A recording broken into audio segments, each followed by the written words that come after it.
अष्टावक्र गीता में अष्टावक्र ने राजा जनक की शंकाओं का समाधान लिखा है।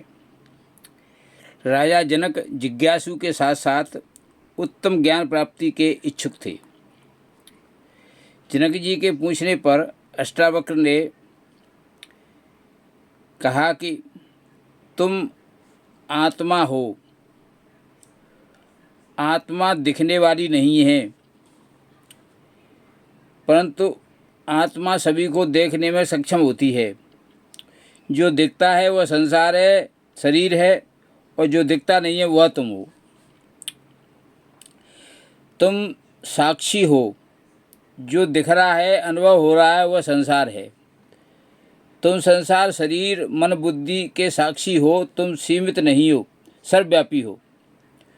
तुम शरीर के अंदर और बाहर सभी क्रियाओं के साक्षी हो। दुख सुख शरीर मन को होता है, आपको नहीं। आपको मात्र साक्षी हो। साक्षी को कोई दुख सुख बंधन मुक्ति कुछ नहीं होता है। फिर बंधन मुक्ति का प्रयास क्यों करें? मन के विकार, मन के भावों के तुम साक्षी हो। इसलिए साधन क्यों किया जाए? साधना मनोविकारों को दूर करने के लिए की जाती है, परंतु ये विकार तुम में नहीं है। आप तो पूर्ण निर्विकार हो। आप जन्म नहीं लेते हो, मरते भी नहीं हो, परंतु इन घटनाओं के साक्षी हो। इसलिए तुम्हें भय भी नहीं होना चाहिए। निर्भय, पूर्ण शांत हो। इस प्रकार आपका स्वरूप शांत, अकर्ता और सर्वव्यापी अगोचर है। भूल आपसे यह होती है कि लगातार आप अपने स्वरूप को शरीर मानते आ रहे हो। इस भूल को सुधारते ही आप